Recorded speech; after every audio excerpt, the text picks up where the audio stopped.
Mr. President, the Honorable William Samoei Arap Ruto,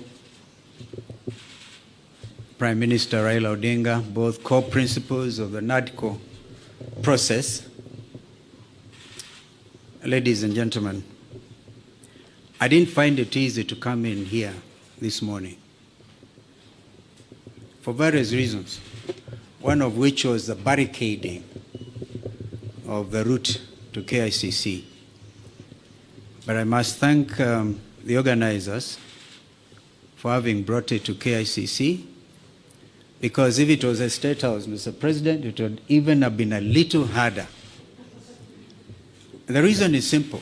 Our country is at a crossroads. My colleague, Honorable Kimani Ichung'wah, has highlighted that both of you asked us to undertake the process of NADCO following the 2023 enactment of the finance bill and the riots that took place, where we lost people, 75 of them, property was destroyed, and the country was in a state of a shock. We undertook that responsibility with gusto, and we are very open-minded. As Azimio la Umoja One Kenya, our number one topic was the high cost of living. But Kimani and the team on Kenya Kwanza convinced us that it was a government responsibility and the opposition had nothing to do with discussing the high cost of living. I hope that in the light of recent developments, my friend Kimani would have revised that thought. Because again, 2024, Finance Act and the riots, and again we have lost 41 young Kenyans. This time they came in the form of Gen Z, but they are Kenyans. They have a right to belong. In fact, they are carrying the national flags. They have done it better than we did when some of us nearly got killed. Mr. President, I want to urge that we look at our country afresh. There's no way we can wish away the Gen Z revolution. And if we were to begin to be honest with ourselves, perhaps we need now to go back to Bomas, because during the presentations, Kimani and Cheruiyot may remember, and Wandai was deputizing me, that a lot of Kenyans wanted us to open this space.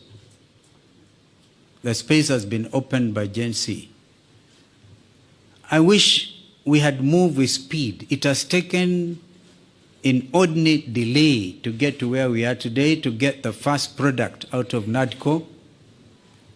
And I'm not so sure, my friend Kimani, whether it is expected of us to even fast track the other 8. They have to be juxtaposed by the reality of the country and this new revolt. If we are not careful, all of us will get thrown out by the Gen Zs, because they say we have come of age. You say that we are leaders of tomorrow, we are leaders now. We can't wish them away. Therefore, I want to urge that we now look at the whole thing. For example, we have now set up the process of nominating new commissioners. We made it very clear that both you, Mr. President, and Mr. Raila Odinga, the Prime Minister, will have to agree on, perhaps most importantly, on who becomes the chair of the new IEBC. That principle of consultation was inbuilt, and I thank my colleagues because we didn't have to struggle much to agree. But now is the time. The country is at a crossroads. Can we, for a beginning, even in order to bring the country to normalcy, can you, Mr. President, order the Inspector General of Police, if he doesn't resign, can he remove the police from the streets? Can the army get out of our streets and back to the barracks? I thank you.